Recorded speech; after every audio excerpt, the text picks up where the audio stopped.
ओम श्री साईनाथाय नमः। अध्याय 8 प्रारंभ।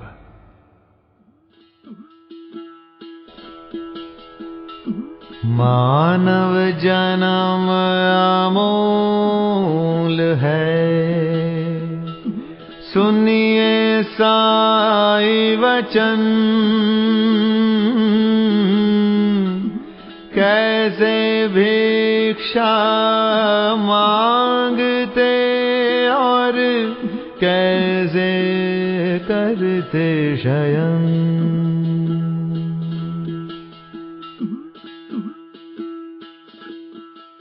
इस अध्याय में हम मानव जन्म का महत्व, श्री साईं बाबा की भिक्षा वृत्ति, बाईजाबाई की सेवा शुश्रूषा, श्री साईं बाबा का शयन कक्ष और खुशहाल चंद पर प्रेम, इन सभी विषयों की बातें सुनेंगे।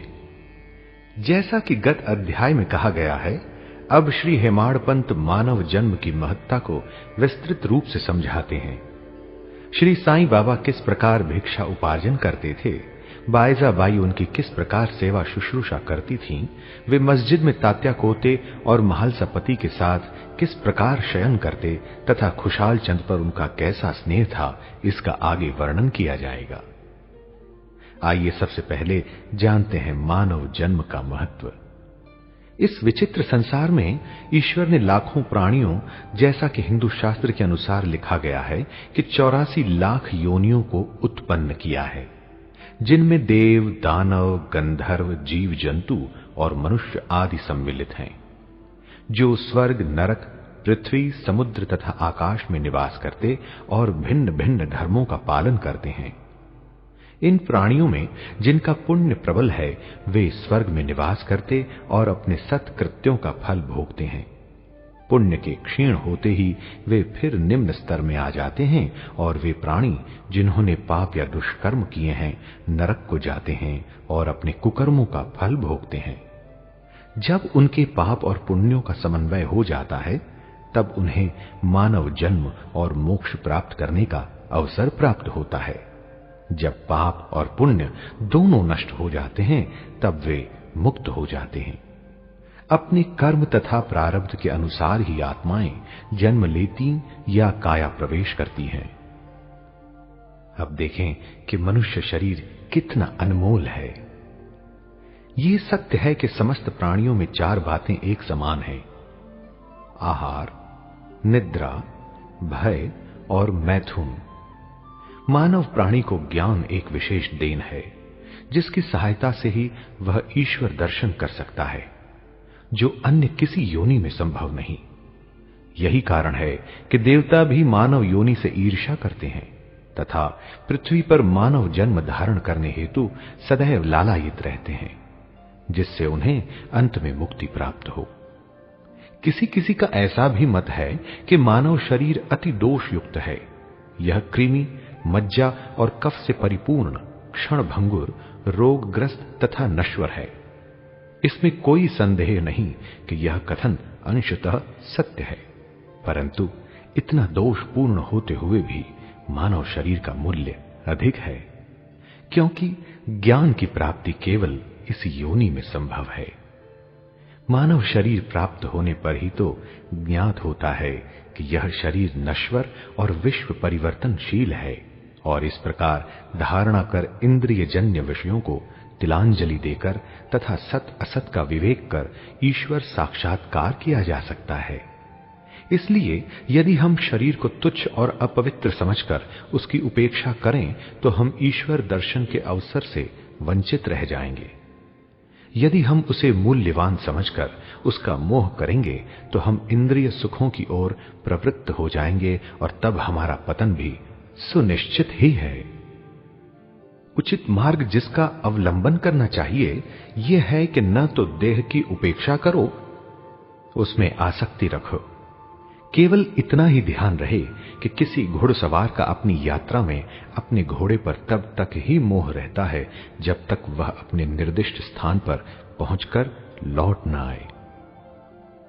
इसलिए ईश्वर दर्शन या आत्म साक्षात्कार के निमित्त शरीर को सदा ही लगाए रखना चाहिए, जो जीवन का मुख्य ध्येय है। ऐसा कहा जाता है कि अनेक प्राणियों की उत्पत्ति करने के पश्चात भी ईश्वर को संतोष नहीं हुआ। कारण यह है कि कोई भी प्राणी उसकी अलौकिक रचना और सृष्टि को समझने में समर्थ न हो सका, और इसी कारण उसने एक विशेष प्राणी अर्थात मानव जाति की उत्पत्ति की और उसे ज्ञान की विशेष सुविधा प्रदान की। जब ईश्वर ने देखा कि मानव उसकी लीला, अद्भुत रचनाओं तथा ज्ञान को समझने के योग्य है, तब उन्हें अति हर्ष व संतोष हुआ। भागवत स्कंध 11:9-28 के अनुसार इसलिए मानव जन्म प्राप्त होना बड़े सौभाग्य का सूचक है। उच्च ब्राह्मण कुल में जन्म लेना तो परम सौभाग्य का लक्षण है, परंतु श्री साईं चरणाम्बुजों में प्रीति और उनकी शरणागति प्राप्त होना इन सभी में अति श्रेष्ठ है। अब ये देखें कि मानव को क्या प्रयत्न करने चाहिए। इस संसार में मानव जन्म अति दुर्लभ है। हर मनुष्य की मृत्यु तो निश्चित ही है और वह किसी भी क्षण उसका आलिंगन कर सकती है। ऐसी ही धारणा कर हमें अपने ध्येय की प्राप्ति में सदैव तत्पर रहना चाहिए।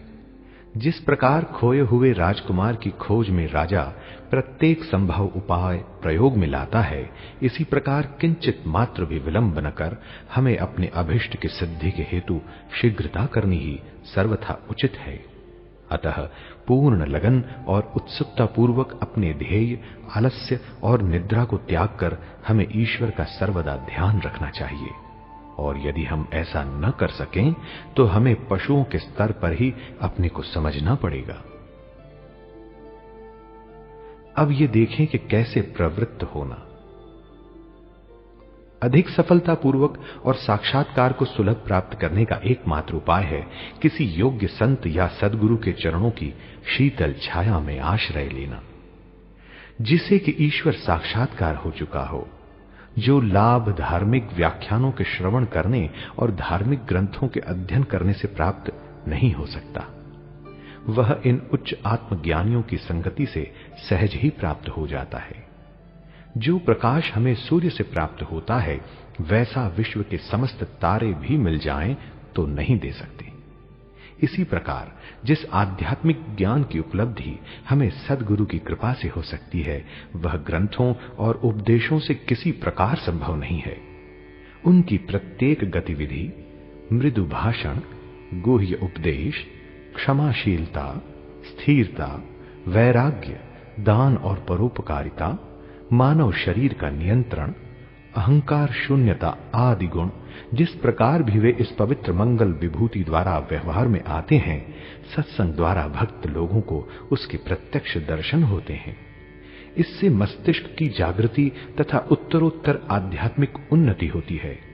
श्री साईं बाबा इसी प्रकार के एक संत या सद्गुरु थे। यद्यपि वे बाह्य रूप से एक फकीर का अभिनय करते थे, परंतु वे सदैव आत्मलीन रहते थे। वे समस्त प्राणियों से प्रेम करते और उनमें भगवत दर्शन का अनुभव करते थे। सुखों का उनको कोई आकर्षण न था और न वे आपत्तियों से विचलित होते थे। उनके लिए अमीर और फकीर दोनों ही एक समान थे। जिनकी केवल कृपा से भिखारी भी राजा बन सकता था, वे शिरडी में द्वार द्वार घूमकर भिक्षा उपार्जन किया करते थे। यह कार्य वे इस प्रकार करते थे। आइए अब देखते हैं कि बाबा की भिक्षा वृत्ति कैसी थी। शिरडी वासियों के भाग्य की कौन कल्पना कर सकता है कि जिनके द्वार पर ब्रह्म भिक्षुक के रूप में खड़े रहकर पुकार करते थे, ओ माई, एक रोटी का टुकड़ा मिले, और उसे प्राप्त करने के लिए अपना हाथ फैलाते थे। एक हाथ में वे सदा टमरेल लिए रहते तथा दूसरे में एक झोली। कुछ घरों में तो वे प्रतिदिन ही जाते और किसी किसी के द्वार पर केवल फेरी ही लगाते थे। वे साग, दूध या छाछ आदि पदार्थ तो टिन पाट में लेते तथा भात व रोटी आदि अन्य सूखी वस्तुएं झोली में डाल लेते थे। बाबा की जिह्वा को कोई स्वाद रुचि न थी, क्योंकि उन्होंने उसे अपने वश में कर लिया था।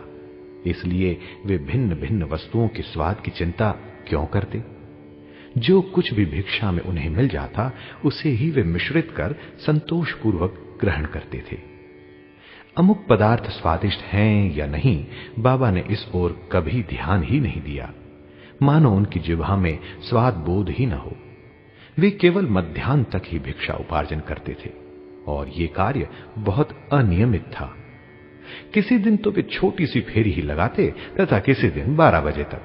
वे एकत्रित भोजन एक कुंटी में डाल देते, जहां कुत्ते, बिल्लियां, कौवे आदि स्वतंत्रता पूर्वक भोजन करते थे। बाबा ने उन्हें कभी नहीं भगाया। एक स्त्री भी जो मस्जिद में झाड़ू लगाया करती थी, रोटी के 10-12 टुकड़े उठाकर अपने घर ले जाती थी, परंतु किसी ने कभी उसे नहीं रोका। जिन्होंने स्वप्न में भी बिल्लियों और कुत्तों को कभी दुत्कार कर नहीं भगाया, वे भला निस्सहाय गरीबों को रोटी के कुछ टुकड़ों को उठाने से क्यों कर रोकते? ऐसे महान पुरुष का जीवन धन्य है। शिरडीवासी तो पहले पहल उन्हें केवल एक पागल ही समझती थे और वे शिरडी में इसी नाम से विख्यात भी हो गए थे। जो भिक्षा के कुछ टुकड़ों पर निर्वाह करता हो, भला उसका कोई आदर कैसे करता? परंतु ये तो उदार हृदय त्यागी और धर्मात्मा थे। यद्यपि वे बाहर से चंचल और अशांत प्रतीत होते थे, परंतु अंतःकरण से दृढ़ और गंभीर थे। उनका मार्ग गहन तथा गूढ़ था। फिर भी ग्राम में कुछ ऐसे श्रद्धावान और सौभाग्यशाली व्यक्ति थे जिन्होंने उन्हें पहचान कर एक महान पुरुष माना। ऐसी ही एक घटना नीचे दी जाती है। बाईजाबाई की सेवा। तात्या कोते की माता, जिनका नाम बाईजाबाई था, दोपहर के समय एक टोकरी में रोटी और भाजी लेकर जंगल को जाया करती थी।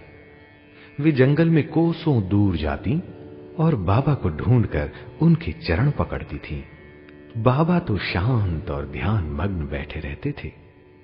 वे एक पत्तल बिछाकर उस पर सब प्रकार के व्यंजन आदि जैसे रोटी, साग आदि परोसती और बाबा से भोजन कर लेने के लिए आग्रह करती। उनकी सेवा तथा श्रद्धा की रीति बड़ी ही विलक्षण थी।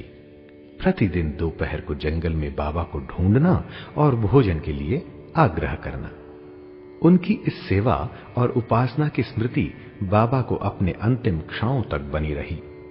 उनकी सेवा का ध्यान कर बाबा ने उनके पुत्र को बहुत लाभ पहुंचाया। मां और बेटे दोनों की ही फकीर पर दृढ़ निष्ठा थी। उन्होंने बाबा को सदैव ईश्वर के समान ही पूजा। बाबा उनसे कभी कभी कहा करते थे, फकीरी ही सच्ची अमीरी है, उसका कोई अंत नहीं। जिसे अमीरी के नाम से पुकारा जाता है, वह शीघ्र ही लुप्त हो जाने वाली है। कुछ वर्षों के बाद बाबा ने जंगल में विचरना त्याग दिया। वे गांव में ही रहने और मस्जिद में ही भोजन करने लगे। इस कारण बाईजाबाई को उन्हें जंगल में ढूंढने के कष्ट से छुटकारा मिल गया। आइए अब हम तीनों का शयन कक्ष देखें। वे संत पुरुष धन्य हैं जिनके हृदय में भगवान वासुदेव सदैव वास करते हैं। वे भक्त भी भाग्यशाली हैं जिन्हें उनका सानिध्य प्राप्त होता है। ऐसे ही दो भाग्यशाली भक्त थे, एक तात्या कोते पाटिल और दूसरे भगत महालसापति। दोनों ने बाबा के सानिध्य का सदैव पूर्ण लाभ उठाया। बाबा दोनों पर एक समान प्रेम रखते थे। ये तीनों महानुभाव मस्जिद में अपने सिर पूर्व, पश्चिम तथा उत्तर की ओर करते और केंद्र में एक दूसरे के पैर से पैर मिलाकर शयन किया करते थे। बिस्तर में लेटे लेटे ही वे आधी रात तक प्रेम पूर्वक वार्तालाप और इधर उधर की चर्चाएं किया करते थे। यदि किसी को भी निद्रा आने लगती तो दूसरा उसे जगा देता था। यदि तात्या खर्राटे लेने लगते तो बाबा शीघ्र ही उठकर उसे हिलाते और सिर पकड़कर जोर से दबाते थे। और यदि कहीं वो मालसापति हुए तो उन्हें भी अपनी ओर खींचते और पैरों पर धक्का देकर पीठ थपथपाते थे। इस प्रकार तात्या ने 14 वर्षों तक अपने माता पिता को ग्रह पर ही छोड़कर बाबा के प्रेमवश मस्जिद में निवास किया। आहा, कैसे सुहाने दिन थे वे! उनकी क्या कभी विस्मृति हो सकती है? उस प्रेम का क्या कहना! बाबा की कृपा का मूल्य कैसे आंका जा सकता था। पिता की मृत्यु होने के पश्चात तात्या पर घर बार की जिम्मेदारी आ पड़ी, इसलिए वे अपने घर जाकर रहने लगे। अब आइए हम राहता निवासी खुशाल चंद की कहानी सुने। शिरडी के गणपत तात्या कोते को बाबा बहुत ही चाहते थे। वे राहता के मारवाड़ी सेठ श्री चंद्रभान को भी बहुत प्यार करते थे। सेठ जी का देहांत होने के उपरांत बाबा उसके भतीजे खुशाल चंद को भी अधिक प्रेम करते थे। वे उनके कल्याण की दिन रात फिक्र किया करते थे। कभी बैलगाड़ी में तो कभी तांगे में वे अपने अंतरंग मित्रों के साथ राहता को जाया करते थे। ग्रामवासी बाबा के गांव के फाटक पर आते ही उनका अपूर्व स्वागत करते और उन्हें प्रणाम कर बड़ी धूमधाम से गांव में ले जाते थे। खुशाल चंद बाबा को अपने घर ले जाते और कोमल आसन पर बिठाकर उत्तम सुस्वादु भोजन कराते और आनंद तथा प्रसन्न चित्त से कुछ देर तक वार्तालाप किया करते थे। फिर बाबा सबको आनंदित कर और आशीर्वाद देकर शिरडी वापस लौट आते थे। एक ओर राहता और दूसरी ओर नीम गांव, जो कि दक्षिण और उत्तर में है। इन दोनों ग्रामों के मध्य में शिरडी स्थित है। बाबा अपने जीवन काल में कभी भी इन सीमाओं के पार नहीं गए। उन्होंने कभी रेलगाड़ी तक नहीं देखी और न कभी उसमें प्रवास ही किया, परंतु फिर भी उन्हें सब गाड़ियों के आवागमन का समय ठीक ठीक ज्ञात रहता था। जो भक्तगण बाबा से लौटने की अनुमति मांगते और आदेशानुकूल चलते, वे कुशल पूर्वक घर पहुंच जाते थे, परंतु इसके विपरीत जो अवज्ञा करते, उन्हें दुर्भाग्य व दुर्घटनाओं का सामना करना पड़ता था। इस विषय से संबंधित घटनाओं और अन्य विषयों का अगले अध्याय में विस्तार पूर्वक वर्णन किया जाएगा। एक विशेष बात आपको बतानी है। इस अध्याय के नीचे दी हुई टिप्पणी बाबा के खुशाल चंद पर प्रेम के संबंध में है। किस प्रकार उन्होंने काका साहेब दीक्षित को राहता जाकर खुशाल चंद को लिवा लाने को कहा और उसी दोपहर को खुशाल चंद से स्वप्न में शिरडी आने को कहा, इसका उल्लेख यहां नहीं किया गया है, क्योंकि इसका वर्णन इस सच्चरित्र के 30वें अध्याय में किया जाएगा। श्री सद्गुरु साईनाथार्पणमस्तु। शुभम भवतु। साई नारायण नारायण हरि हरि। ओम श्री साईनाथाय नमः। भिक्षा मांग रहे थे साईं, जाकर घर घर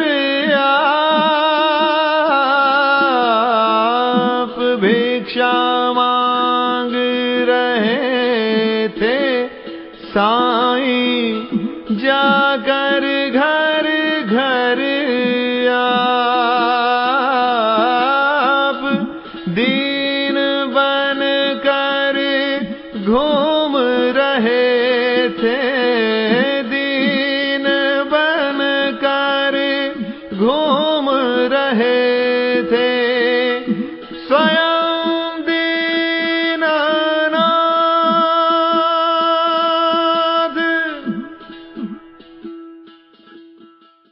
अध्याय 8 संपूर्णम।